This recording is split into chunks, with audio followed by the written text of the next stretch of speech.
संस्थापकाय च धर्मस्य सर्वधर्मस्वरूपिणे अवतारवरिष्ठाय रामकृष्णाय ते नमः। श्री माँ शारदा देवी के जीवन का एक नया अध्याय प्रारंभ होता है। स्वामी गंभीरानंद जी महाराज द्वारा लिपिबद्ध माँ की जीवनी में चीर सीमंतिनी, चीर सधवा, नित्य कृष्ण नित्य लीला, यह कॉन्सेप्ट जैसे अपने शास्त्र में है तो वैसे ही श्री रामकृष्ण देव की लीला भी नित्य है और श्री रामकृष्ण देव के साथ में माँ शारदा देवी का जो संबंध है वो भी नित्य है। तो इसी ठाकुर की जो प्रकट लीला, गंभीरानंद जी के शब्द में प्रकट लीला अर्थात कि उनके देह रहते रहते जो लीला हुई थी उसका अभी अवसान हो रहा है। श्री रामकृष्ण देव काशीपुर में है, कैंसर हुआ है, उनके जीवन की अंतिम क्षण चल रही है। इसके बाद में अप्रकट लीला अर्थात कि देह जाने के बाद में ठाकुर तो भक्तों के हृदय में निवास करने वाले हैं, तो वह जो लीला है वो प्रारंभ होगी। तो यह जो चैप्टर है चीर सीमंतिनी चीर सधवा, यह चैप्टर दो पार्ट में विभाजित है। फर्स्ट पार्ट में है कि ठाकुर की महासमाधि और उससे पहले की घटनाओं का विवरण, कि किस तरह से घटनावली एक के बाद एक स्टेप बाय स्टेप ठाकुर की महासमाधि की ओर जाती है। तो वो एक पार्ट हो गया, ठाकुर की महासमाधि से वो पार्ट समाप्त होता है।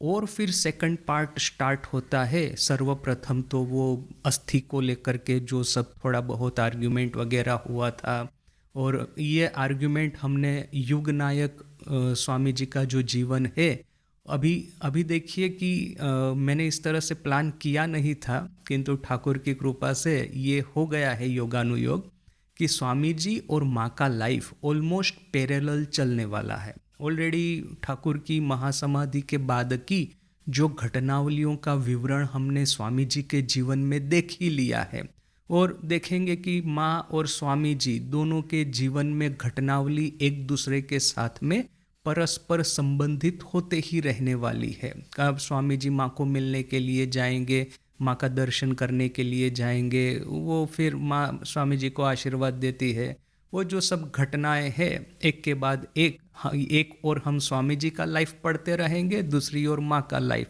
तो अच्छे से दोनों का एक कोरिलेशन बनता रहेगा। तो देखिए कि वो हो जाएगा सेकंड पार्ट। सेकंड पार्ट में क्या होगा इस चैप्टर में कि फिर ठाकुर की महासमाधि के बाद में अस्थि वाला मामला तो कुछ ही दिनों का था, किंतु इसके बाद में माँ जाती है तीर्थ यात्रा के लिए।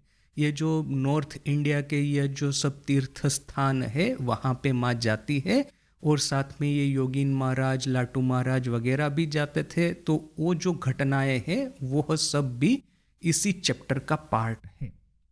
इसके बाद में माँ जब वापस आती है कलकत्ता और फिर कामारपुकुर रहने को जाती है, वहाँ से नया चैप्टर प्रारंभ होगा।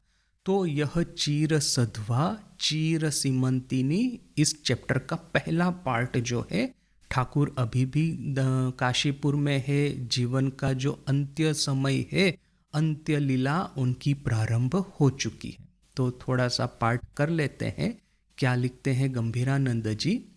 श्री श्री माता ठाकुरानी ओ त्यागी संतान बृंदेर होस्ते जुग धर्म प्रवर्तनेर गुरु दायित्व अर्पण करिया काशीपुरेर उद्यान बाटीते लीला शंबरणोन्मुख देव मानव श्री रामकृष्णे रोगो जीर्ण देहो क्रमेय क्षीण तोरो होइते छे।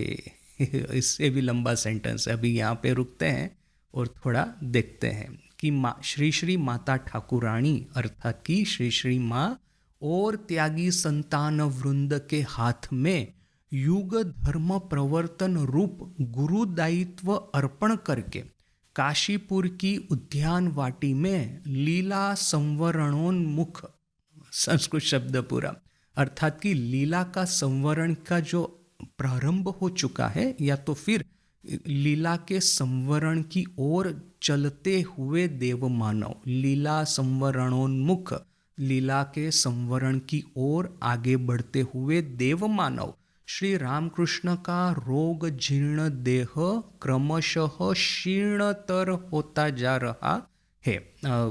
माँ के हाथ में और अपने जो त्यागी संतान वृंद है उसमें भी, खास करके स्वामी जी के हाथ में। देखिए, दो ठाकुर ने अपनी महासमाधि के बाद में जो रामकृष्ण संघ का, रामकृष्ण भावधारा से प्रेरित जो साधक गण आएंगे, उनके चरित्र का निर्माण करने के लिए, साधना में उनको गाइड करने के लिए जो दो मुख्य लोगों को ठाकुर रख के गए थे, उसमें थी एक माँ और एक स्वामी विवेकानंद। स्वामी जी का जीवन जग जाहिर है, बहुत लोग, हजारों हजारों लोग स्वामी जी से प्रेरित होते हैं, किंतु माँ का जो जीवन है बहुत ही, आप कहेंगे, सिक्रेटिव भी है। और पहली दृष्टि से यदि आप देखेंगे तो स्वामी जी के जीवन में जो सब जादू चमत्कार, माने एक्चुअल मिरेकल नहीं, किंतु ये जो इंटेलेक्चुअल फ्लैशेस ऑफ इंस्पिरेशन, वो जो अब देखने को मिलती है,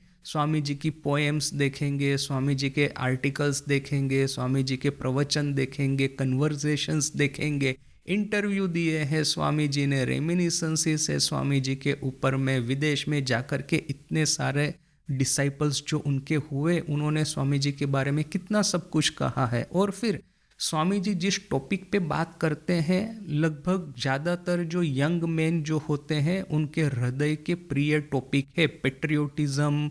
ये भारत की अवनति क्यों हुई, भारत की उन्नति फिर कैसे होगी, किस तरह से समाज के यह जो सब दूषण है उसको दूर किया जाए, वो जो सब एक burning questions of the day, ऐसा जिसको कहते हैं, यह सब क्वेश्चंस को स्वामी जी एड्रेस करते हैं बोल करके। स्वामी जी को पढ़ना, स्वामी जी को समझना यंग लोगों को अच्छा लगता है, यंग भी कहाँ, सभी तरह के लोगों को। किंतु माँ का जो जीवन है इस तरह से एक लज्जा के पट में आवृत होकर के रहा है, और माँ का जो कार्य करने का जो फलक है, जो रंगमंच है माँ का, वो है फैमिली लाइफ। एक और है फैमिली लाइफ, दूसरा है ये संघ जीवन, यानी कि जो साधु सन्यासी, ये गृही भक्तगण जो रामकृष्ण आश्रम जहाँ पे भी है, मठ मंदिर जहाँ पे भी है, वहाँ पे आते हैं मन में शांति प्राप्त करने के लिए, ईश्वर का आशीर्वाद प्राप्त करने के लिए। वो जो कम्युनिटीज़ जहाँ पे गठित होती है, यह कम्युनिटी है माँ का रंगमंच। तो कभी कभी लगेगा कि माँ के जो उपदेश है वो मुझे किस तरह से रिलेवेंट है, तो उसका तो एनालिसिस करना है हमको। किंतु यहाँ जो गंभीरानंद जी कहना चाहते हैं कि अपनी जो लीला संवरण की ओर जो महाप्रभु श्री रामकृष्ण जो आगे बढ़ रहे थे, तो उन्होंने दो जो है महाशक्तियाँ इनको की रख करके गए थे। भविष्य के रामकृष्ण संघ की जो बागडोर, उसकी यह जो लीडरशिप है अपने हाथ में लेने के लिए, युग धर्म प्रवर्तन का गुरु दायित्व जिनके हाथ में श्री रामकृष्ण ने दिया था, तो वो कौन थी?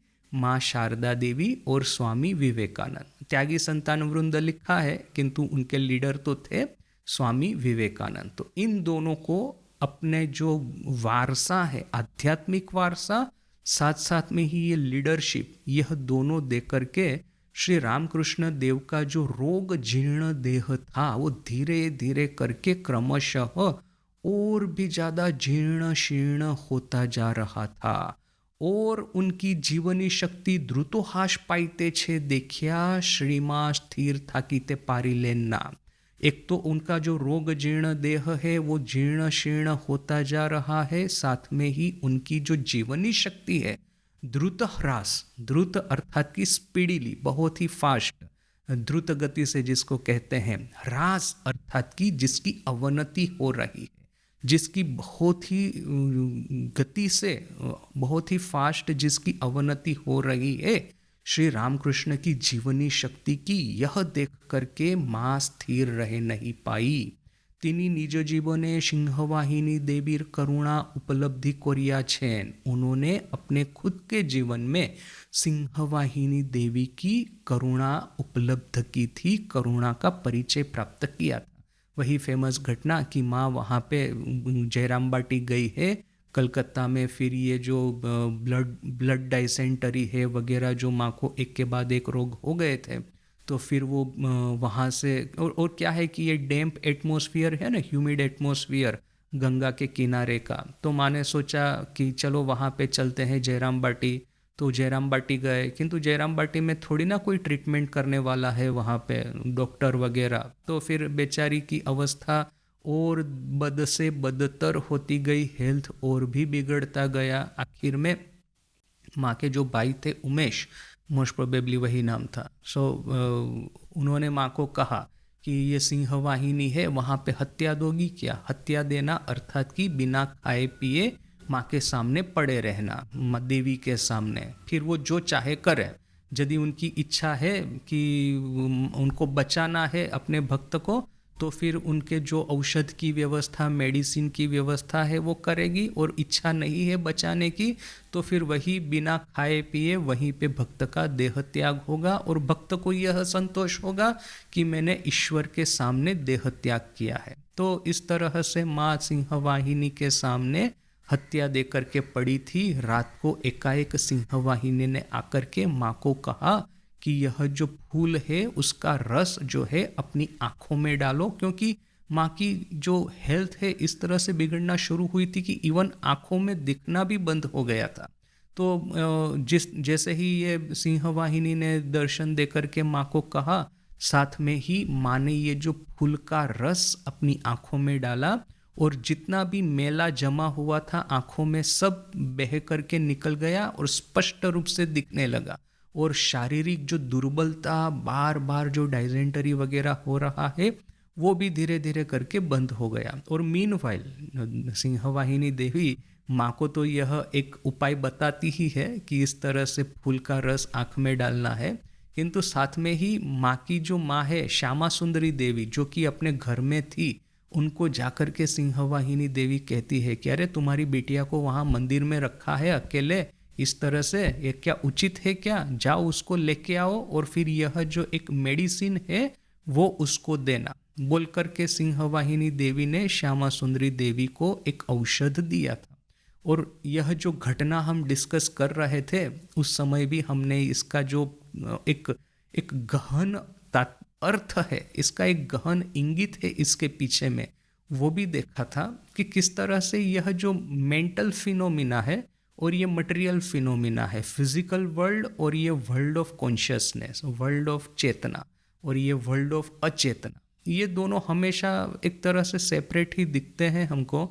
ठाकुर को इतने सारे विजन्स, दर्शंस वगैरह होते हैं, हम लोग उसको मिरेकल की दृष्टि से नहीं देखते। आज वेस्टर्न क्रिश्चियनिटी जो है, क्रिश्चियनिटी में जिसको कि मिरेकल कहते हैं, मिरेकल क्या है? तो फिर ये मन्ना फ्रॉम हेवन, एक फिश बास्केट है, तो फिश उसमें से वो सब भक्तों को वो दे रहे हैं मछली, तो इस तरह से अक्षय पात्र की तरह उसमें से मछलियाँ कम ही नहीं होती है, आकाश में से ये मन्ना या तो फिर ये फूड स्टफ है वो गिरना शुरू हो जाता है। यानी कि एक्चुअल माने फिजिकल वर्ल्ड में ये मिरेकल होते हैं, जो कि क्रिश्चियनिटी में है, बहुत उसका प्राधान्य है। रोगियों को ठीक कर देना, फिर ये मटेरियल कोई चीज़ प्रोड्यूस करना, ये समुंदर में से, ये समुंदर पार करके जो आ रहे थे तो समुंदर के वो दो भाग हो जाना, बीच में जाने के लिए रास्ता हो जाना, इसको मिरेकल कहते हैं। अभी हिंदू धर्म में मिरेकल का कोई कमी नहीं है, रामायण महाभारत वगैरह खोल के देखेंगे अपने पुराण, मिरेकल से भरे हुए हैं। किंतु अपने यहाँ पे एक साइंस भी है, आकाश और प्राण का साइंस, जो कि स्वामी विवेकानंद हमको राजयोग में सिखाते हैं। तो हम लोग मानते हैं कि ये सिर्फ मिरेकल नहीं है, मिरेकल इलॉजिकल होते हैं, किंतु यह जो पौराणिक कथाओं में जो हमको एक दिव्य शक्तियाँ देखने को मिलती है, उसके पीछे में प्राण का विज्ञान है। प्राण को नियमन करने से मटेरियल वर्ल्ड में, फिजिकल वर्ल्ड में आप कुछ भी कंट्रोल कर सकते हैं। तो वो स्वामी जी का जो कॉन्सेप्ट हमने राजयोग में देखा था।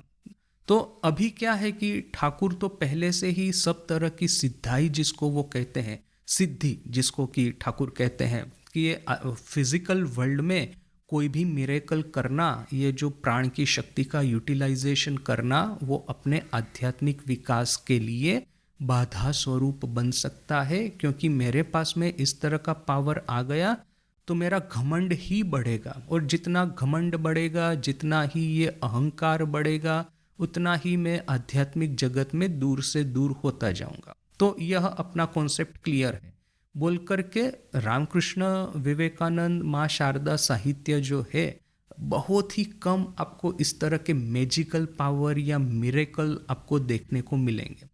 मानसिक जगत में जो होता है सो होता है, वो तो एक प्योर साइंस है कि आपको दर्शन होते हैं, भूतकाल की बातें दिखाई देती है, भविष्य दिखाई देता है, सामने जो खड़ा है उसके संस्कार सब पता चल जाते हैं, स्पर्श मात्र करके उसके संस्कारों को कहाँ उलट पालट कर दे सकते हैं। ठाकुर की तो यह सब शक्तियाँ हमने देखी थी, तो यह सब विस्तृत विवरण हमने देखा है।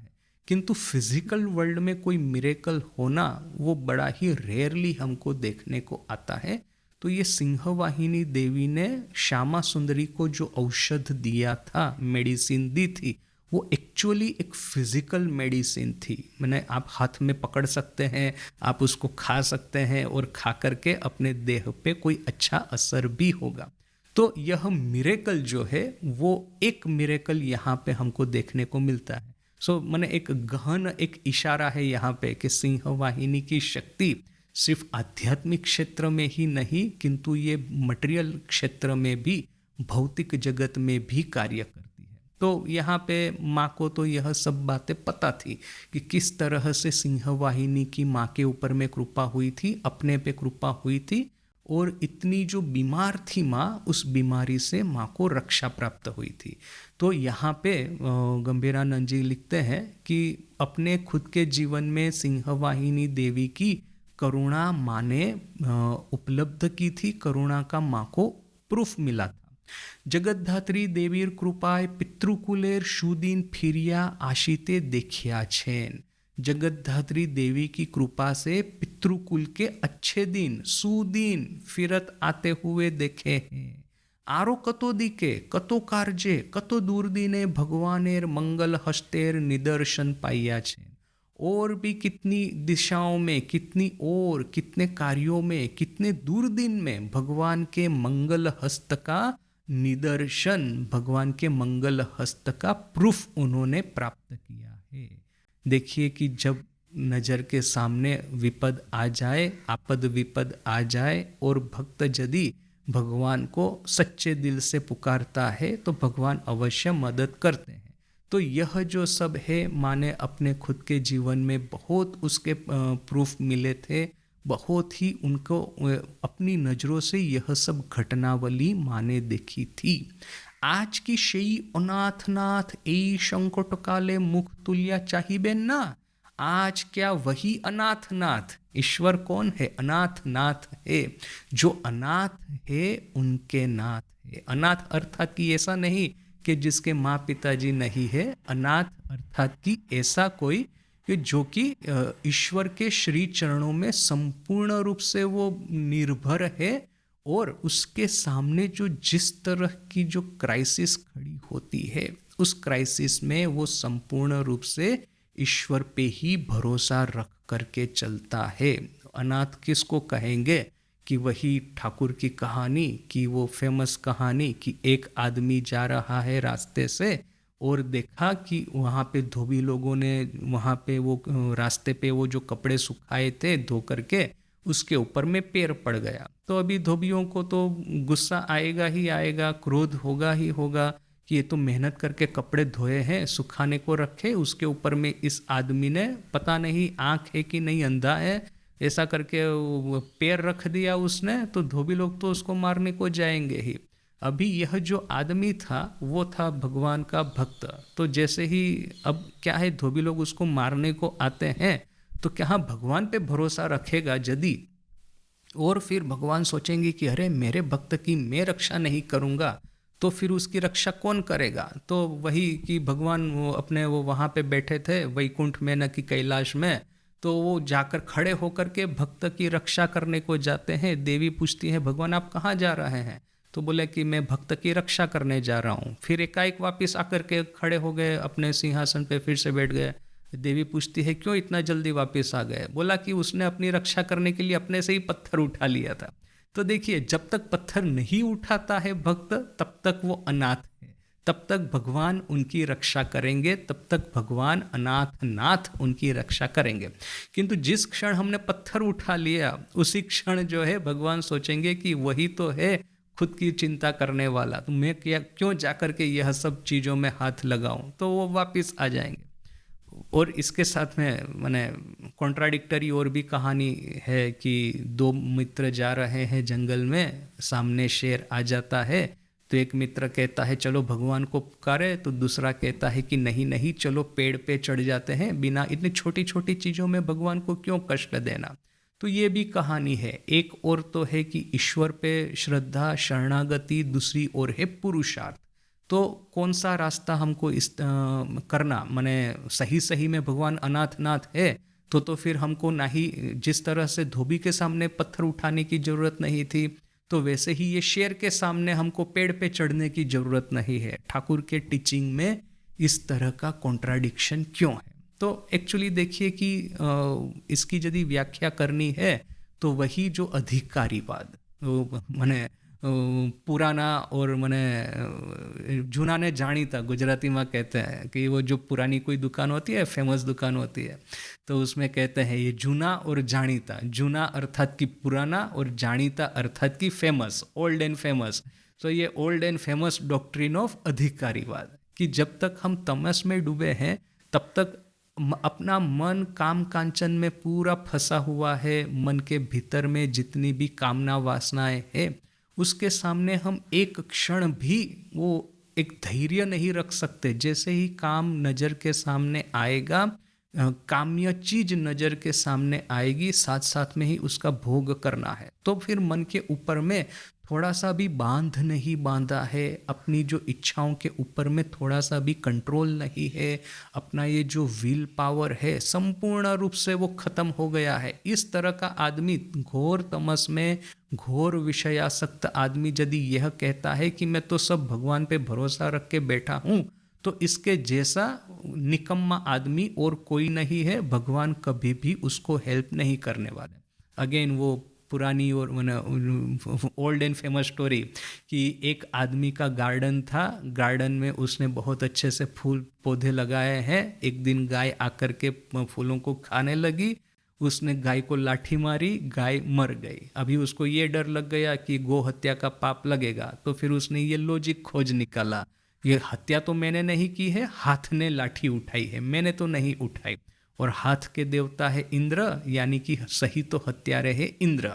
तू हूँ, हम्मा हम्मा नहीं, तू हूँ, तुम ही सब कुछ हो, इंद्र ही सब कुछ है, मैं तो कुछ नहीं हूँ। इंद्र ने ही जिस तरह से मुझे चालित किया है, वैसे ही मैंने चल करके लाठी उठाई है। तो ठीक है, यमदूत जब आए उसको लेने के लिए, तो उसने ये लॉजिक समझा दिया। तो यमदूत सोचते हैं तो शास्त्र सम्मत लॉजिक है, तो ठीक है चलो इंद्र को पकड़ने को जाते हैं। तो इंद्र थोड़ा सोच करके कहता है अच्छा ठीक है, थोड़ा समय दो, मैं जा करके देखता हूँ। फिर इंद्र आया एक ब्राह्मण का रूप धारण करके, वही बगीचे की प्रशंसा कर रहा है कि ये इतना सुंदर फल किसने लगाए, तो फलों का पौधा। तो वो आदमी एकदम गर्व से भरे हुए बोल कर, ये मैंने लगाया है ये पौधा। ये इतने सुंदर फूल किसने उगाए, तो ये वो भी मैंने उगाए हैं। इतना सुंदर ये तालाब, उसमें इतने सुंदर पद्म फूल, ये वो किसने किया ये सब, तो सब चीज़ों में मैंने किया। तो फिर ये इंद्र अपना सही स्वरूप धारण करके कहते हैं कि साला, जब ये क्रेडिट लेने की बात आती है तब तुम, और ये फिर ये जो डिस्क्रेडिट लेने की बात आती है तब मैं, ऐसा ये किस तरह का लॉजिक है। तो देखिए कि ये कॉन्ट्राडिक्टरी जब भी हमको दिखता है कि ईश्वर पे शरणागत होकर के रहना, कि यह पुरुषार्थ करके अपना रास्ता अपने से बनाना, तो इसका सॉल्यूशन है ये अधिकारीवाद, कि हम कहाँ पे है। यदि तमस में डूबे हुए हैं, यदि विषय आसक्त हमारा मन है, इंद्रियों के सुखों के प्रति हम थोड़ा सा भी अपने को रेजिस्ट नहीं कर पाते हैं, तो पुरुषार्थ का रास्ता हमारा रास्ता है। किंतु जिस क्षण इंद्रियों के विषय के ऊपर में एक संयम आना प्रारंभ हुआ, अपना विल पावर जो है धीरे धीरे करके बढ़ना प्रारंभ हुआ, जब नज़र के सामने टेम्पटेशन आता है, तो मेरा मन इसके पीछे लूभ करके माने टेम्प्ट होकर के दौड़ना नहीं शुरू कर देता। यह जब परिस्थिति आती है तो फिर समझना कि अभी हमारे लिए शरणागति का रास्ता प्रारंभ हो चुका है। वो जो अंधेरी रात, फिर अंधेरी रात में से दिन तो फटाक करके होता नहीं, पहले तो वो आकाश में लालिमा छा जाती है, फिर धीरे धीरे करके यह जो सूर्य देवता है वो होराइजन के ऊपर में धीरे धीरे करके वो प्रकट होते हैं। तो यह जो आकाश में लालिमा छा जाने वाला, तो वो क्या आध्यात्मिक जीवन में कहेंगे, जब तक इंद्रियों के विषयों के आबद्ध जब तक है, उनके प्रति प्रलोभन हमारे मन में जड़ जमा के बैठा हुआ है, तब तक अंधेरी रात चल रही है। और जैसे ही ये हमारा विल पावर स्ट्रांग होता जाता है, हम इंद्रियों के विषयों को रेजिस्ट कर सकते हैं। हम जब भी एक एक्सपेरिमेंट है डिलेड ग्रेटिफिकेशन, डिलेड ग्रेटिफिकेशन का क्या अर्थ है, ये बच्चा भविष्य में आगे बढ़ेगा कि नहीं बढ़ेगा, उसका फ्यूचर कैसा है, ये टेस्ट मैंने करने के लिए विल पावर उसका कितना स्ट्रांग होगा, वो कुछ साइकियाट्रिस्ट अमेरिका वगैरह वेस्टर्न कंट्रीज में एक एक्सपेरिमेंट करते हैं। एक 3-4 बच्चों को एक साथ में टेबल पे बिठा देते हैं, फिर उनके सामने उनको जो मिठाई या जो चीज़ खाने की सबसे अच्छी लगती है, किसी को केक अच्छा लगेगा, किसी को आइसक्रीम अच्छा लगेगा, किसी को ये पिज़्ज़ा अच्छा लगेगा, तो उसके प्रिय जो खाने की चीज़ है उसके सामने रख देते हैं। और फिर कहते हैं कि 1 घंटा न 2 घंटा तक तुम यदि इसको नहीं खाओगे तो इसको मैं तुमको डबल दूंगा। नज़र के सामने आइसक्रीम का 1 कप रखा है, तुम इसको 1 घंटे तक मत खाना, यहीं टेबल पे ही बैठे रहो, आइसक्रीम को देखो, किंतु 1 घंटे तक न 2 घंटे तक आइसक्रीम को मत खाना। यदि नहीं खाओगे तो मैं तुमको आखिर में 2 आइसक्रीम के कप दूंगा। तो बच्चा तो वो सोचता है ना कि हाँ, मैं आइसक्रीम खाना तो मुझे बहुत पसंद है, तो 1 कप में क्यों खाऊंगा, 2 कप खाऊंगा, ऐसा बोल करके वो सोचता तो है कि इसको मैं 1 घंटे तक नहीं खाता हूँ, मैं 1 घंटे तक राह देखता हूँ, बाद में खाऊंगा।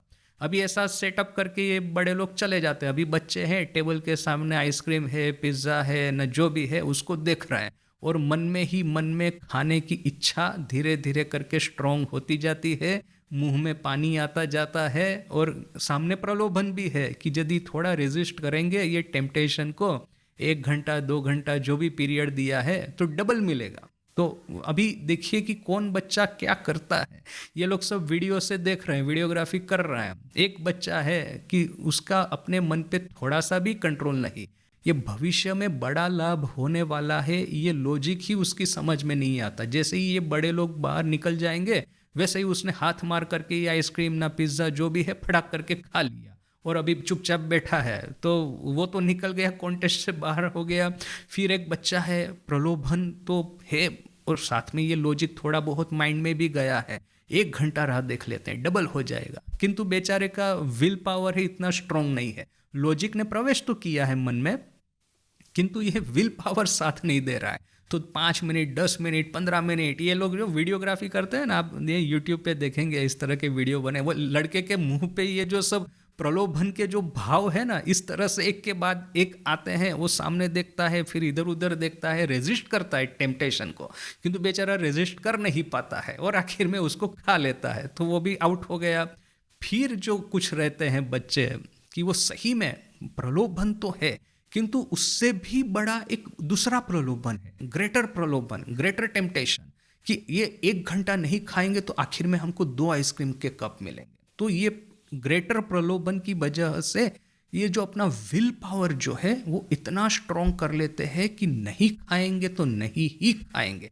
आखिर में जब 1 घंटे का टाइम खत्म हो जाता है, फिर वो एक्सपेरिमेंट करने वाले दरवाजा खोल के भीतर आते हैं, फिर बच्चे को कॉन्ग्रेचुलेट करके उसको 2 आइसक्रीम देते हैं, तो वो बड़ा खुश हो जाता है। सो सी कि हम लोगों के साथ में भी इस तरह से कि प्रलोभन जब आ जाता है तब हम पशुवत हो जाते हैं। कोई लोग हैं, फिर वो लॉजिक फोजिक ये हायर थिंकिंग सब वो खिड़की के बाहर में वो फेंक करके वो प्रलोभन के पीछे उसका भोग करने के लिए वे लोग लग जाते हैं। प्रलोभन करने के बाद में शायद उनको पछतावा होगा कि अरे मैंने यह सब प्रॉमिस वगैरह किया था, उसका क्या हुआ, किंतु गया, अभी तो क्या है, वो खा लिया, अभी कुछ नहीं कर सकते हैं।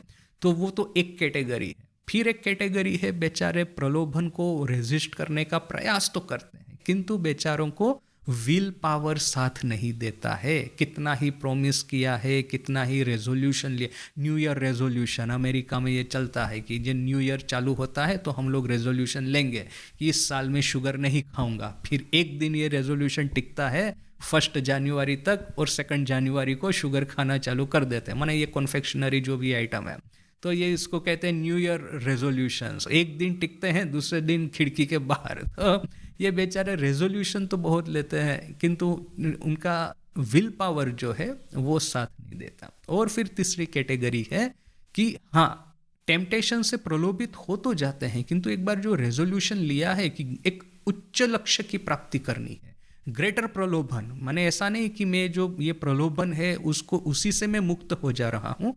प्रलोभन से कोई मुक्त नहीं हो सकता, हमको एक ग्रेटर प्रलोभन अब हमको देना है।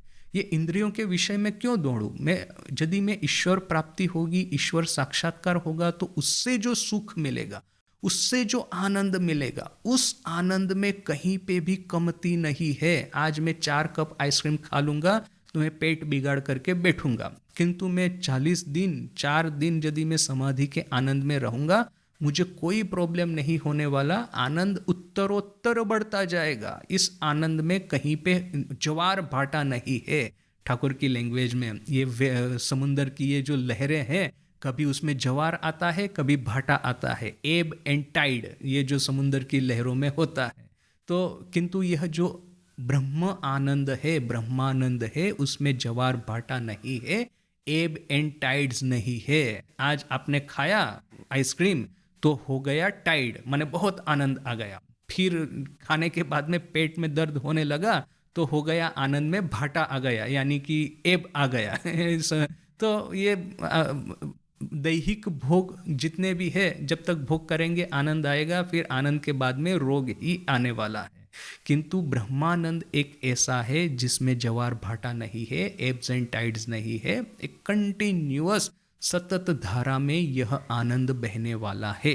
तो एक बार हमारा रेजोल्यूशन एक स्ट्रोंग हो जाए, इसके बाद में हम ईश्वर पे पूरा संपूर्ण निर्भर होकर के बैठेंगे, तो फिर ईश्वर हमारे अनाथ नाथ, हम जैसे अनाथ होके नाथ होंगे।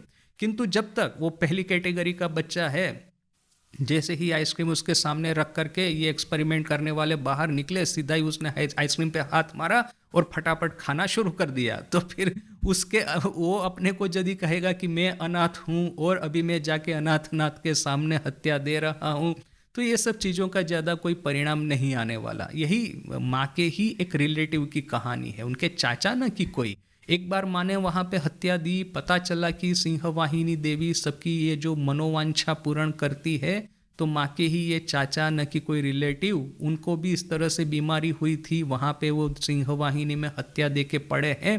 तो रात में सिंहवाहिनी ने आकर के श्यामा सुंदरी देवी नो के किसी को जाकर के सपना में कहा कि वो बूढ़ा हुआ है, उसको समझ में नहीं आता क्या कि मैं वहाँ पे शयन कर रही हूँ, झूठ मूठ का हत्या दे के पड़ा है, मेरी निद्रा में विक्षेप कर रहा है, जाओ उसको बोलो कि यहाँ से भागे मंदिर में से। तो श्यामा सुंदरी देवी कहती है कि देवी ने आकर के इतनी सारी बातें की कि मुझे डिस्टर्ब कर रहा है, मेरे विश्राम में वो खलेल पहुँचा रहा है, तो इतनी सारी बातें करने की बजाय यदि मेडिसिन दे दी तो भी तो काम चल जाता। बिना मतलब वो आकर के दर्शन दिया, दर्शन का कोई लाभ नहीं हुआ। किंतु देखिए कि देवी को भी पता है कि किसको किसके ऊपर में अनुग्रह करना है, किसके ऊपर में कृपा करनी है, और किसको फिर लात मार के कहना है कि पहले तो थोड़ा परिश्रम करो, अपनी इंद्रियों के ऊपर में जय करने का, विजय प्राप्त करने का प्रयास करो। प्रयास तो करो, प्रयास नहीं करेंगे और फिर कहेंगे कि मैं तो बस पूरा संपूर्ण शरणागत हूँ, तो ऐसे कैसे चलेगा? एटलीस्ट प्रयास तो करना चाहिए। फिर यदि देखिए कल ही हमने देखा था कि वो ब्रह्मवादीन महाशय की कहानी कि वो शांतानंद जी कलकत्ता जा रहे हैं, तो काशी में उन्होंने पूछा कि माँ, कहा कि माँ को पूछना कि मैं इतनी तपस्या करता हूँ तो ईश्वर का दर्शन कब होगा। तो शांतानंद जी आए कलकत्ता, माँ का दर्शन किया। फिर जब मौका मिला माँ को प्रश्न किया कि वो ब्रह्मवादीन महाशय पूछ रहे हैं इतनी तपस्या करने के बाद में और अभी कितना दिन बचा है कृपा प्राप्त करने का।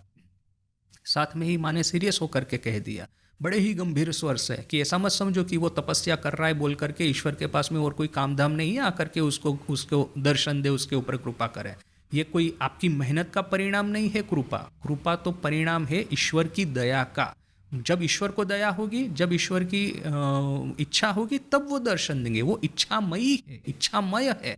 उसे कोई आलू ये जो वगैरह जो है आपने बाजार में जाके 50 रुपया दिया 1 किलो खरीद लिया, ऐसा थोड़ी ना है। हमारा धर्म है तपस्या करते जाना, और फिर ये कर्मण्येवाधिकारस्ते मा फलेषु कदाचन। धर्म है कि तपस्या रूपी कर्म करना, और साथ में ही ईश्वर कब दर्शन देंगे ये फल की आशा नहीं रखना। ये हमारा काम है, वो हमको करते जाना है। जब ईश्वर की इच्छा होगी तब वो कृपा करेंगे, तब दर्शन देंगे। देखिए ये जो कॉन्सेप्ट इतना माने सूक्ष्म है। एक और लोग कहते हैं कि यदि ईश्वर की कृपा पे ही सब कुछ निर्भर है तो मुझे तपस्या करने की क्या ज़रूरत है, मेहनत करके अपने विल पावर को, अपनी संकल्प शक्ति को बढ़ाने की क्या आवश्यकता है। बस मैं आराम से आनंद में तमस में डूबा हूँ, डूबा रहूँगा। ईश्वर को तो जब कृपा करनी है तब करेंगे ना, तो वो बैठ करके मैं राह देखता हूँ बोल करके इस तरह का आदमी और तमस में डूबता जाएगा।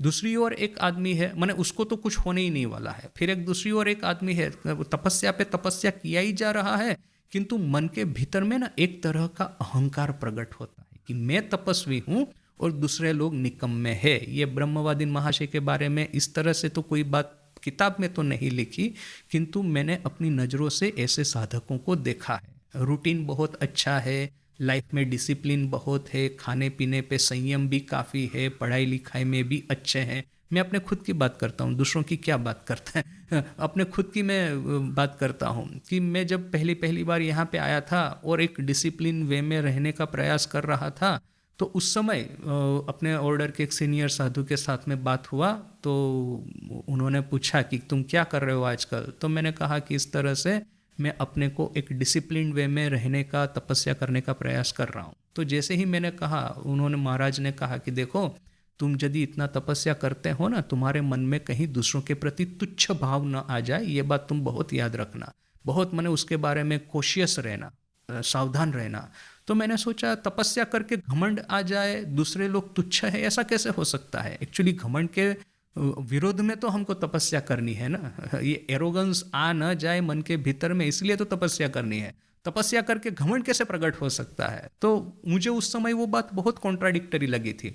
ये मेरे संघ में ज्वाइन करने के बहुत ही प्रारंभिक दिनों की ही बात थी। तो उस समय तो मुझे समझ में नहीं आया। बाद में मैंने देखा कि नहीं, यह बात बिल्कुल सही है। थोड़ा बहुत तपस्या करने से भी ना भीतर में से एक तरह का घमंड प्रकट होता है कि मैं तपस्वी हूँ और दूसरे लोग निकम्मे हैं। मैं इतना प्रतिदिन सुबह मंगल आरती में आ जाता हूँ टाइम पे, वो सोता रहता है। मैं इतना स्टडी करता हूँ, उसमें एक पैसे का भी अकल नहीं है, एक भी छोटी छोटी पॉकेट बुक पढ़ के वो यहाँ पे बैठा है। तो वो प्रत्येक स्टेप पे ना तपस्या एक माया जाल की तरह है। माया जाल हमको इतना इजीली नहीं छोड़ने वाली। संसार में तो है, हमको दिख रहा है कि मैं माया में फंसा हूँ, किंतु एक बार साधना करेंगे ना तो माया 1000 गुना सूक्ष्म रूप धारण करके हमारे सर पे आके बैठ जाएगी। ऐसे में कितने साधकों को देखा है, तपस्या कर रहे हैं और भीतर भीतर में से अहंकार भी है कि मैं तपस्वी हूँ और बाकी लोग किसी काम के नहीं। ये बहुत इजी है इस तरह के स्टेप में फंसना। यानी कि ये देखिए कि मने वो क्षुरस्य धारा कवयो वदंती, मने ये वो तलवार की धार पे चलने के बराबर है तपस्या करना। थोड़ा सा इधर हुए तो यहाँ पे तमस में गिरे, थोड़ा सा इधर हुए तो यहाँ पे अहंकार में गिरे। परिश्रम भी करना है, यहाँ मेहनत करके इंद्रियों के विषयों से अपने को मुक्त करने का प्रयास करना है। और उसके लिए जो भी तपस्या प्रिस्क्राइब की गई है, आप दीक्षा लेते हैं तो दीक्षा गुरु आपके जो है परम पूजनीय दीक्षा गुरु आपको बताएंगे इस तरह से मंत्र जप करना है, तो वो भी करना है। फिर आप ऐसे जनरल कुछ साधुओं के साथ वार्तालाप करेंगे, पूछेंगे महाराज हमको क्या करना चाहिए, तो बोलेंगे ये किताब पढ़ो, वो किताब पढ़ो, थोड़ा सा मंगल आरती में आने का प्रयास करो, मंगल आरती नहीं तो संध्या आरती में आने का प्रयास करो। वो भी यदि ना हो पाए तो आजकल ये ऑनलाइन सत्संग चलता है, सो पार्टिसिपेट इन दैट। आपको 10 सलाह 10 जगह से मिल जाएगी, अच्छी सलाह मिलेगी। फिर किंतु जैसे ही आपने वो करने का प्रारंभ किया, वो दूसरा एक खतरा आकर के खड़ा हुआ। वो हाँ, वो हम तमस से छूटने के लिए यहाँ पे आए थे, तो रजस की माया जाल में फंस गए। तो ये माया जो है इतना इजीली हमको नहीं छोड़ने वाली। वहाँ तमस में पड़े थे, यहाँ पे रजस में पड़े, दोनों से बच करके सत्व की ओर जाना है। So this is the most complicated thing here. अनाथनाथ जो है वो अनाथनाथ इस संकट काले क्या मुंह ऊंचा करके हमारे सामने नहीं देखेंगे क्या? हमारी ऊपर क्या करुणा दृष्टि नहीं बहाएंगे क्या? तो यह बात माँ के मन में आई। श्री रामकृष्ण गत प्राणा शतीर चोखेर जोले तहाँ हृदय गलीबे ना। श्री रामकृष्ण गत प्राणा, माँ कैसी है? राम कृष्ण गत प्राणा, उन्हें श्री रामकृष्ण के श्री चरणों में ही उन्होंने अपना पूरा जीवन उन्होंने समर्पित कर दिया है। उनका जो प्राण है वो पूरा उनके हृदय के भीतर में समाहित हो चुका है। तो इस तरह की राम कृष्ण गत प्राणा सती की आंखों में आंसू आने से क्या अनाथनाथ का हृदय द्रवित नहीं होगा क्या? अनेक भाबिया श्रीमा स्थिर कोरिलेन जे सर्व जीवेर सर्व प्रकार कामना पूरणकारी तारकेश्वर महादेवेर मंदिरे हत्या देवेन। सब और देख करके माने ठीक किया कि सर्व जीव के सर्व प्रकार कामना पूरणकारी। कैसे ये तारकेश्वर के महादेव है? सर्व जीव के सर्व प्रकार कामना पूरणकारी तारकेश्वर महादेव के मंदिर में हत्या देनी है। यह बात माने ठीक की। एक बार अंत तो चेष्टा कोरिया देखी बेन, एक बार तो एटलीस्ट मेहनत करके प्रयास करके देखेंगे। विधि परिचालितो नियति चक्रेर गति परिवर्तित होय कि ना। एक बार प्रयास करके देखेंगे कि ये विधि परिचालित नियति चक्र, ये नियति चक्र अर्थात कि ये जो कोज एंड इफेक्ट का, कर्म के प्रवाह का यह जो काल चक्र है वो चलता ही रहता है, चलता ही रहता है। जन्म मृत्यु जरा व्याधि अपने जीवन में आते ही रहते हैं। एक जन्म के बाद में दूसरे जन्म की अपनी जो यात्रा है वो चलती ही रहेगी। ये विधि परिचालित, विधि अर्थात कि ये जो भाग्य विधाता जो है जिन्होंने इस नियति चक्र की रचना की है, परिचालित अर्थात कि विधि के द्वारा जो परिचालित होता है, विधि के द्वारा जिसको स्टीयर होता है, स्टीयरिंग माने जो स्टीयर होता है विधि के द्वारा, तो ये विधि परिचालित नियति चक्र की गति परिवर्तित होगी कि नहीं। ईश्वरेर संकल्पो ओ आरतेर क्रंदने विचलित होय कि ना। ईश्वर के संकल्प से और आर्त अर्थात की जो आरती लेकर के, जो प्रार्थना लेकर के भगवान के पास आया है, वो उसके क्रंदन से, उसके रोने से विचलित होगा कि नहीं। ये इस तरह का नियति चक्र जो कि विधि परिचालित है, वह चक्र क्या ईश्वर के संकल्प और जो आरती लेके आया है आर्त, उसके क्रंदन से, उसकी रुलाई से यह चक्र क्या थमेगा कि भी नहीं। तो इतना लिटरेरी जो ये इसका है पैसेज, फिर से एक बार पढ़ता हूँ। बहुत सोच करके श्री माँ ने स्थिर किया कि सर्व जीव के सर्व प्रकार कामना पूरणकारी तारकेश्वर महादेव के मंदिर में हत्या देनी है। एक बार तो एटलीस्ट चेष्टा करके प्रयास करके देखेंगे कि यह जो विधि परिचालित नियति चक्र है उसकी गति ईश्वर के संकल्प और आर्त के क्रंदन से विचलित होती है कि नहीं। यदि जो प्रार्थना लेकर के भक्त जब आया है भगवान के दरबार में, तो जब ये भक्त की आरती सुन करके, प्रार्थना सुन करके यह जो विधि का चक्र है उसकी गति में परिवर्तन होगा कि नहीं। ठाकुर का जो जन्म और अभी जो फिर यह जो वृद्धावस्था और व्याधि, ठाकुर को वृद्ध नहीं होना था, दैट इज इंटरेस्टिंग स्टोरी है। ठाकुर एक बार कहते हैं माँ को, मुझे वृद्ध होना नहीं है, उससे पहले ही मैं चला जाऊंगा, ऐसा ही नहीं कि कुछ बोले ठाकुर। तो माँ तो नेचुरली कि ये तो दक्षिणेश्वर के दिनों की बात है, जबकि ठाकुर पूरा अपने हेल्थ में फिट थे और ये सब भक्त लोग उनके पास में आ रहे थे, उन दिनों की घटना है। तो माँ समझ गई कि ये ठाकुर अभी ये सब का प्लान कर रहे हैं पहले से ही जाने का। तो माँ का तो कार्य है ना ठाकुर को रोकने का, बेचारी वो तो ठाकुर को ऐसे ही थोड़ी ना जाने देगी। तो माँ ठाकुर को समझा करके कहते हैं, ठाकुर कहते हैं कि मुझे बूढ़ा नहीं होना। लोग बोलेंगे कि वहाँ पे दक्षिणेश्वर मंदिर में एक वृद्ध साधु रहता है, तो ये सब मुझे नहीं सुनना, मुझे वृद्ध नहीं होना। तो माँ फिर उनको समझा करके कहती है, लोग ऐसा क्यों कहेंगे कि वृद्ध साधु रहता है, लोग तो ऐसा कहेंगे कि वहाँ पे एक प्रवीण साधु रहता है। अभी प्रवीण शब्द वृद्धों के लिए व्यवहार तो होता है, किंतु थोड़ा सा एक डिग्निफाइड शब्द है। प्रवीण कौन है? माने जिसका उम्र बढ़ गया है और साथ में ही ये जीवन के जो एक्सपीरियंस है, जीवन की जो तपस्या है, उसने इस व्यक्ति को एक विजडम प्रदान किया है, एक प्रज्ञा चक्षु इसके ओपन हो गए हैं, जो कि लोगों को सहाय करता है, लोगों का मार्गदर्शक है। उसको लोग जनरली प्रवीण कहते हैं। तो अभी माँ की तो वो गांव की लैंग्वेज है, तो माँ कहती है कि पिरबिन, प्रवीण का करती है पिरबिन। तो माँ ठाकुर को समझा करके कहती है कि लोग ऐसा क्यों कहेंगे कि वहाँ पे वृद्ध साधु रहता है काली मंदिर में, लोग तो कहेंगे कि वहाँ पे एक पिरबिन साधु वो खाने रहता है, वहाँ पे रहता है। तो ठाकुर ये सुन करके वो बच्चे की तरह बिल्कुल, आमी तुम्हार पिरबिन टिरबिन होते जाओ ना, मैं तुम्हारा पिरबिन टिरबिन होने वाला नहीं हूँ। तो ठाकुर को पहले से ही ठीक करके रखे थे कि वृद्ध नहीं होना है। तो किंतु एटलीस्ट चलो कि जन्म है, वो जरा तो है, व्याधि तो है, जरा से यदि मुक्त हुए तो एटलीस्ट व्याधि तो आकर के ठाकुर को पकड़ा है। जन्म, व्याधि और मृत्यु, जरा से ठाकुर यदि बच जाते हैं, किंतु व्याधि से नहीं बचने वाले हैं, मृत्यु से नहीं बचने वाले हैं। तो ये जो नियति चक्र है, जो कि कंटिन्यूअस, ये मैंने वो हमेशा जो ये मृत्यु की ओर धावित होता रहता है, यह नियति चक्र क्या ये भक्त की पुकार से, माँ की आरती सुन करके क्या वो रुकेगा कि नहीं रुकेगा? रामकृष्ण गत प्राणा, सती की आंखों में आंसू आने से क्या इनका हृदय गलित होगा कि नहीं? तो ये टेस्ट करने के लिए फिर माँ जाती है वहाँ पे तारकेश्वर। तो ये कहानी तारकेश्वर वाली अभी हम नेक्स्ट क्लास में देखते हैं। ओम शांति शांति शांति, हरि ओम तत्सत। श्री राम कृष्णार्पणमस्तु।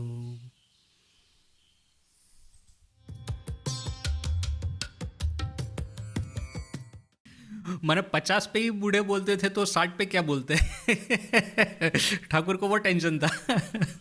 सरप्राइजिंग कि आज की दृष्टि से देखेंगे तो 40 और 50 के बीच का फासला कोई इतना बड़ा फासला नहीं है। स्वामी जी को जैसे चिर युवा माने इटरनल माने यूथ हम जैसे समझते हैं, ठाकुर को हम हमेशा इस तरह से वृद्ध ही समझते हैं, विच इज़ वेरी सरप्राइजिंग। कि और इसके पीछे रीज़न क्या है बताऊं? ये जो ठाकुर की जो कामार पुकुर लीला है ना, उसको ना हमने बहुत हद तक एक तरह से प्रोजेक्ट नहीं किया है। अभी आप देखिए ठाकुर का यूथ कैसे गया है। मैं बेलूर मठ में था ना, तो उस समय में एक साधु से बात कर रहा था, तो मैंने कहा कि ठाकुर जब टीनेजर थे ना तो ऐसा करते थे। तो वो थोड़ा सा नाराज होकर बोला, ठाकुर को टीनेजर कैसे बोल दिया? तो मैंने कहा वो तो अब देखिए, वो टीनेज शब्द जो है उसके साथ में बहुत सारा कुछ कल्चरल जुड़ा हुआ है, किंतु एक्चुअल शब्द जो है that is not related to that. मानो वो तो एक आपकी अवस्था है, पौगंड, जैसे हम संस्कृत में कहते हैं कि वो बच्चा जो है अभी बड़ा हुआ है। और युवा, तो युवा ऐसे टीनेजर, तो टीनेजर तो सिर्फ एक अवस्था को सूचित करता है और कुछ नहीं। किंतु हम लोग क्या है ना कि ठाकुर को मेंटली इस तरह के देखना चाहते हैं कि हाँ वो सिद्ध हो चुके हैं, दक्षिणेश्वर में गुरु के रूप में बैठे हुए हैं। उस ना ही साधक ठाकुर को देखना चाहते हैं, ना ही वो प्री साधक ठाकुर, जबकि कामार पुकुर में इतनी मधुर लीलाएं किया करते थे, ना ही उनको देखना चाहते हैं। So that is a projection problem.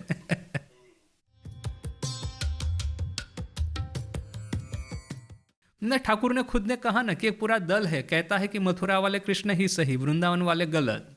अभी दूसरा भी दल है कि बोलेंगे वृंदावन वाले ही सही, वो वाले गलत। किंतु ना है, किंतु एक्सेसिबल इजीली नहीं है बहुत कुछ। माने पुष्टि मार्ग है, चैतन्य महाप्रभु का संप्रदाय है, बहुत कुछ मटेरियल है। माने वैष्णव जो भाव साधना है उसमें इतना मटेरियल है कि आप लाइब्रेरी के बाद लाइब्रेरी भर सकते हैं, किंतु वही ना अनफॉर्चुनेटली हम लोग उसको एक्सेसिबल नहीं बनाते। अब जैनिज्म की मैं बात करता हूँ, एक समय था मैं सोचता था जैन फिलोसॉफी को पढ़ूंगा, किंतु ना मुझे एक मॉडर्न लैंग्वेज में प्रॉपरली मॉडर्न माइंड के अनुसार जैन फिलोसॉफी समझा सके ऐसा कोई मिला ही नहीं। मतलब इस तरह की कोई किताब ही मुझे नहीं मिली। On the other end Buddhism के बारे में देखिए, आज अमेरिकन लोगों को बुद्धिज़्म सिखाने वाली बहुत सारी किताब है जो कि हम पढ़ करके हमको समझ में आ जाता है। जैन के बारे में मुझे तो एटलीस्ट नहीं मिली थी। तो प्रॉब्लम क्या है ना, अभी ऐसा नहीं कि जैनिज्म में लिटरेचर नहीं है, लाइब्रेरी की लाइब्रेरी आप भर सकते, इतना लिटरेचर है। तो प्रॉब्लम इज कि लैंग्वेज और एक्सप्रेशन वो हमको एक्सेसिबल नहीं है। आज वेदांत का प्रचार स्वामी जी की वजह से ही तो है। हाँ, किसको शंकराचार्य की टीका समझ में आने वाली है? इवन रामकृष्ण संघ के साधु उसमें भी मुट्ठी भर होंगे जो कि प्योर संस्कृत या संस्कृत रूपी ट्रांसलेशन समझ पाएंगे। हम लोगों के लिए तो फिर स्वामी जी तो ठाकुरमा स्वामी जी तो उपाय है, माने उपनिषद को एक्सेस करने का। वो जो कहते हैं ना कि ज्योत से ज्योत जले, तो आप किताब में कितना ही लिखा हो इससे इस तरह से अग्नि प्रज्वलित करना है, इससे ये करना है, वो किताब पढ़ करके तो अग्नि प्रज्वलित होगा नहीं ना, किसी को तो अग्नि प्रज्वलित करना पड़ेगा, फिर वो उसको पास ऑन करे तो चलेगा।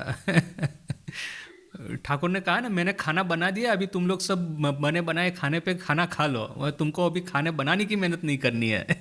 हाँ, खाना पड़ इट इज इजियर ना, माने खाना बनाने से तो बहुत इजी है।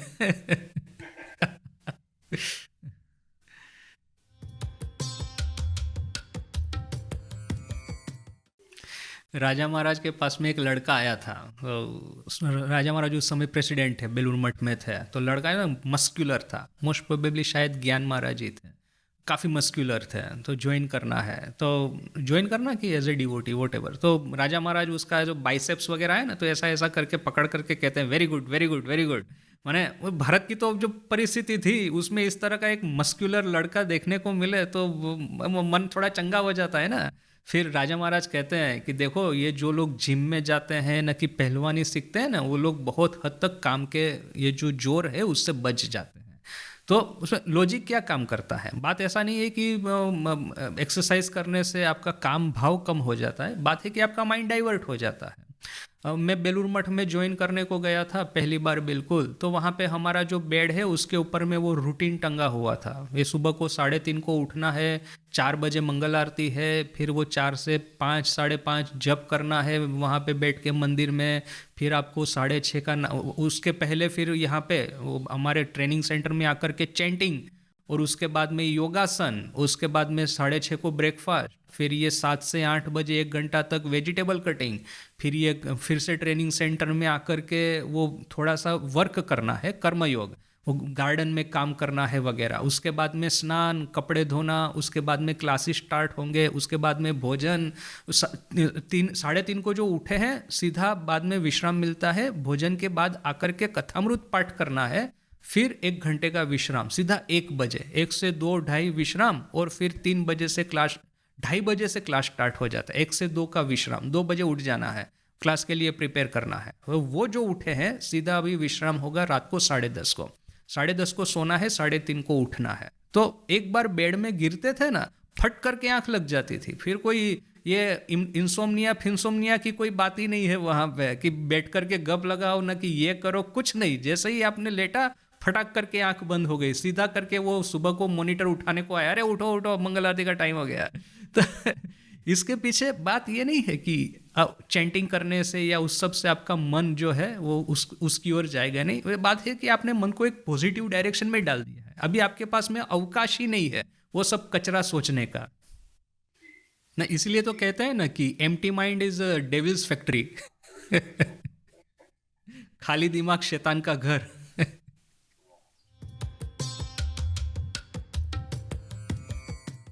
ये जो हमने वो जो बात किया ना इंद्रिय संयम के साथ में, बात ऐसी है कि तमस से रजस की ओर जाना है और रजस से सत्व की ओर जाना है, वो हमारा ट्रेजेक्टरी है। तो यदि मैं तमस में पड़ा हूँ और मैं शरणागति की बात करूँगा, वो तो किसी काम का नहीं है, बोल करके मुझे पुरुषार्थ तो करना ही होगा, और मैं पुरुषार्थ नहीं करूँगा तो मैं रजस में नहीं जाऊँगा, रजस में नहीं जाऊँगा तो सत्व में नहीं जाऊँगा। तमस से सत्व की जर्नी इम्पॉसिबल है, यानी कि पुरुषार्थ करके मुझे रजस में जाना है। तो वो तो हो गया फर्स्ट स्टेज। ये बात सिर्फ ये नहीं है कि मुझे इंद्रिय संयम करना है, क्योंकि ईश्वर की इच्छा के बिना ना ही ईश्वर के दर्शन होते हैं ना ही इंद्रिय संयम होता है, दोनों चीज़ें हैं। माने ऐसा spiritual life is completely impossible without grace, किंतु तमस में जब है तो हमारा उद्देश्य है रजस में जाना, तो उसके लिए पुरुषार्थ करना है। इंद्रिय संयम मेहनत करके करना है, परिश्रम करना है, साधना करनी है, जब ध्यान करना है। ये जो हमारा पीपीटीसी का रूटीन बेलूर मठ का, कि वो 3:30 को उठ करके 4 बजे मंगल आरती को जाना है वगैरह, करना क्यों है? रजस में जाने के लिए। इससे इंद्रिय संयम होता है, but that is a by product. Ultimate इंद्रिय संयम बिना कृपा के नहीं होने वाला है।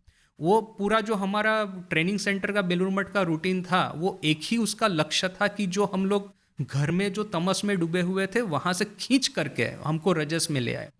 एक बार रजस में आ गए, फिर हमको सत्व में जाना है। तो सत्व में जाने का रास्ता है शरणागति का, तो वो शरणागति का रास्ता सेकंड स्टेप में अपनाना है।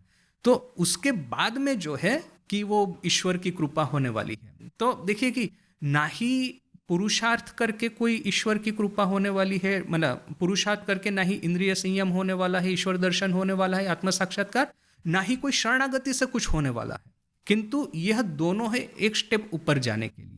पुरुषार्थ करके रजस में, तमस में से रजस में आए, शरणागति से रजस में से सत्व में आए, तो वहां तक तो हमको आना है। ईश्वर की कृपा कब होगी, किसके ऊपर होगी, क्या होगी, वो तो फिर ईश्वर ही जाने, which is a completely parallel track.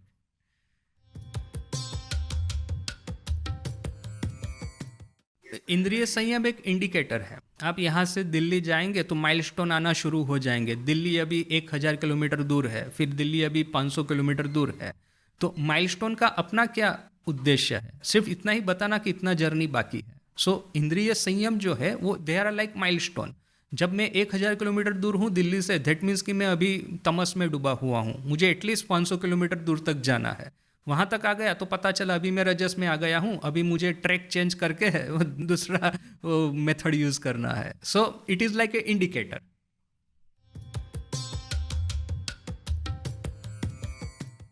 और at the end of the day फिर से वो इंद्रियों का भोग करना शुरू भी करेगा। अब ये इलोन मस्क वगैरह देखिए ना, वो XAI भी बनाया है, टेस्ला भी बनाया है, वो रॉकेट भी आकाश में छोड़ता है और उसकी 1 डजन पत्नियां भी है।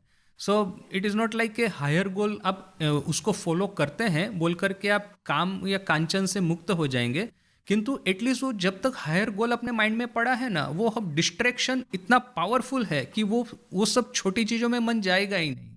सो जो आदमी, ठाकुर कहते हैं ना कि वो शेर का एक, सिंह का एक उदाहरण देते हैं, फिर और किसका एक उदाहरण देते हैं।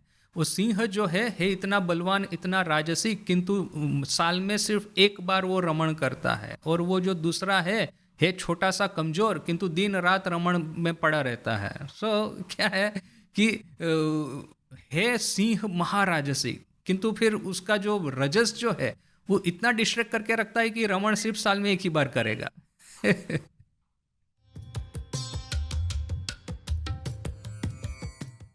ये जो स्वामी जी के अमेरिकन डिवोटी है ना, फ्रांसिस लेगेट, सी ही सॉर्ट ऑफ एन आर्कीटाइप, कि स्वामी जी सोचते थे कि भारतवासियों को ऐसा, एटलीस्ट ऐसा तो होना चाहिए। कहीं आप रामकृष्ण होने को जाए, भगवान राम या भगवान कृष्ण के साथ में अपनी कंपेयर करें, इससे पहले तो एक फ्रांसिस लेगेट जैसा तो बनो भाई। इतना वो मल्टी मिलियनेयर, वो सक्सेसफुल बिजनेसमैन है, बेटी लेगेट के साथ में उसका एंगेजमेंट भी हुआ है उस समय, किंतु माइंड जो है एकदम स्ट्रेट फॉरवर्ड एंड डिसिप्लिन्ड है कि ये बिजनेस है, उसको बिजनेस को सक्सेसफुल होना है, फिर पार्ट टाइम बाद में जो टाइम मिलता है बीवी के साथ में बिताना है। सो स्वामी जी कहते हैं यहाँ पे तुम लोग एक झोपड़ी में रहते हो, हर साल बच्चे पर प्रकट होते हैं, ये तुम लोगों का क्या संयम है? वो अपने को सात्विक कहलाते हो, सात्विक नहीं, महातमस में डूबे हो।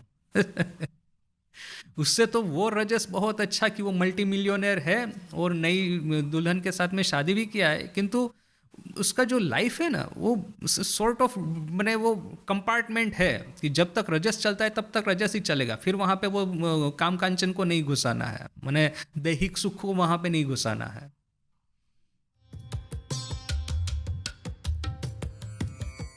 हाँ, वो आप रजस में जा चुके हैं। वो जो ठाकुर बार बार कहते हैं ना, कर्मनाशा एकटा नदी आछे झांपलाली बाँचलाम, माने कर्मनाशा एक नदी है, एक बार डुबकी मारने से ही बचा, मेरे सब कर्म चले जाएंगे। अब ऑलरेडी तमस में पड़ा है, वो कर्मनाशा नदी में डूबेगा, वो क्या होगा? सत्यानाश हो जाएगा। देखिए, मैं तो कहता हूँ कि ठाकुर के पास में जो लोग एक बार आ गए हैं और एक सक्सेसफुल एक लाइफ लीड कर रहे हैं, successful not multi millionaire but एक स्टेडी एक मिडिल क्लास लाइफ है, so that means we are already rajas में आ चुके हैं। इतना तो हम प्लेटफॉर्म बन चुका है अपना कि हम लोग तमस में नहीं है। जो तामसिक लोग हैं ना, वो लोग ठाकुर के पास आकर के ज़्यादा रह भी नहीं पाएंगे। वो एक मैंने एक वो मैंने ओपोजिट एक ये होगा कि यहाँ से चले जाते हैं, यहाँ से चले जाते हैं, ऐसा वो ठाकुर कहते हैं ना। वो उनका एक डिवोटी आया है, साथ में कोई लड़के को लेके आया है, तो वो वहाँ पे बैठे बैठे बोल रहा है अभी कहाँ कब चलेंगे कब चलेंगे। तो ठाकुर बोलते हैं तुम एक काम करो, बिल्डिंग फिल्डिंग देख के आओ, जाओ। तो वो लड़का बोलता है मैं जाकर के नौका में बैठता हूँ, तुम आओ जल्दी जल्दी।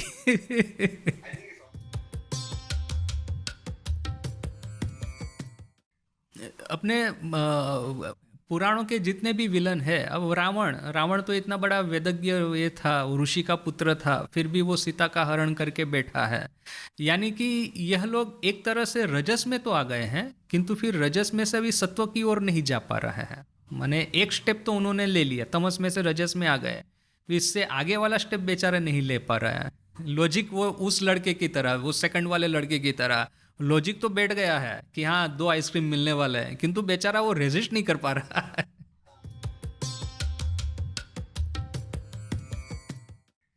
ना, स्वामी जी कहते हैं कि रामायण का वो कौन है, हीरो कौन है, तो वो लक्ष्मण नहीं है, इंद्रजीत है।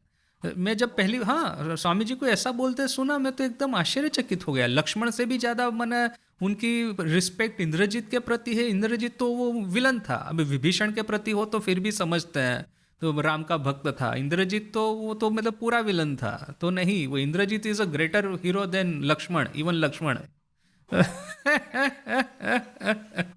क्लासिक विवेकानंद। वो जो माइकल मधुसूदन का जो एक महाकाव्य है ना, मैं नाम भूल गया उसका, वो स्वामी जी का बड़ा प्रिय था, इंद्रजीत वध। हाँ, इंद्रजीत वध, वो स्वामी जी का बड़ा प्रिय था। तो उसमें से स्वामी जी मेमोराइज करके पूरा पूरा स्टांजा पूरा आवृत कर सकते थे। मैंने पढ़ा नहीं है, किंतु मैं अनुमान करके कह रहा हूँ, क्योंकि टाइटल यदि इंद्रजीत वध है तो फिर उसी के आसपास होगा। और एक्चुअली इंटरेस्टिंगली, पैराडॉक्सिकली, यही माइकल मधुसूदन वो ठाकुर के पास आया था। तो एक्चुअली वो मथुर बाबू वगैरह का कोर्ट केस चल रहा है, ये गोरे लोगों के सामने, तो एडवाइस देने के लिए माइकल मधुसूदन को बुलाया है।